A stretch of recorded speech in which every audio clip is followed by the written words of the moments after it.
And welcome back to Headliners with me, Simon Evans, and Leo Kearse and Nick Dixon. So we go to Thursday's Telegraph to kick off this section with Suella Braverman being complimented on her classical rhetorical style. Who wrote that? Suella Braverman's migrant speech, like rivers of blood, says senior Met officer. This is Neil Basu, who is worried about her choice of language.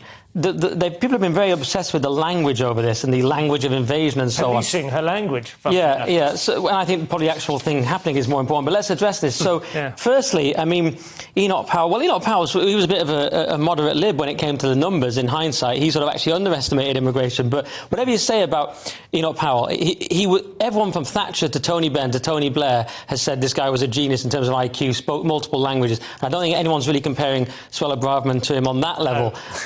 And she's not as good. She's not as smart as Enoch Powell. I think everyone would admit Probably that. Probably not as good a Houseman scholar, for instance. Yeah, exactly. But the difference is, now he does talk about, well, he's saying that in the past his parents experienced attacks based on race because of things Enoch Powell has said, and that's a genuine question. Do things like that inflame tensions? And of course, obviously they do in some cases. You could cite the extremes, obviously Hitler. You could even cite modern things like Maxine Waters saying push back on Trump supporters, or the BLM riots being encouraged by the media. Certainly you can make the argument that inflammatory rhetoric can lead to violence. I could certainly accept that.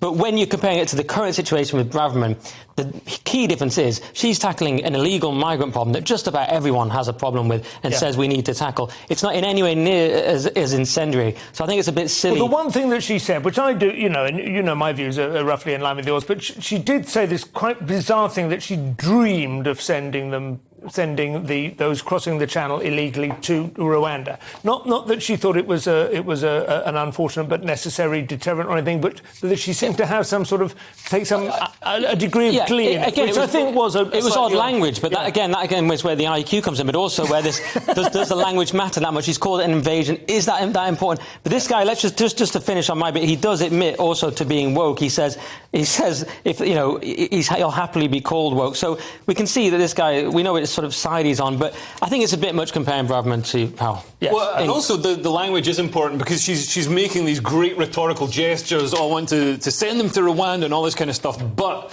she's not doing it, and the Tories aren't doing it. And they've been in power for 12 years, give or take, and they're not going to do it. What they do is they talk tough, like every government. Even Keir Starmer right now is saying, he's going to crack down on illegal immigration, and he's going to, and also limit legal migration so it doesn't impact, house prices, services, and wages and things like that. But he won't do it, and the Tories aren't doing it. The elites that run the country, they want mass immigration because it pushes house prices up. They own property. It provides cheap labour for their businesses.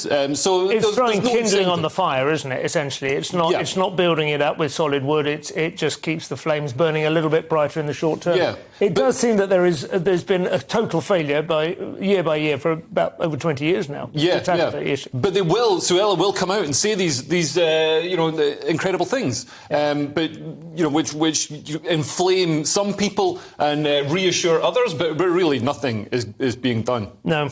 And I tend to agree with you that I think he's quite pleased to be regarded as woke, but he uses that term as it was sort of 6 years ago. It has been sort of, I suppose, watered down or distorted in its terms now. Well, he says it's alert to issues of racial and social injustice, but that's not what woke That's not what people think it means now, is it? Sort of exploiting victimhood or exploiting these lever issues for your own social or financial gain. And indeed, from a police perspective, it's about rebranding cars with rainbows and so on. All that kind of stuff. Anyway, he should be aware of that.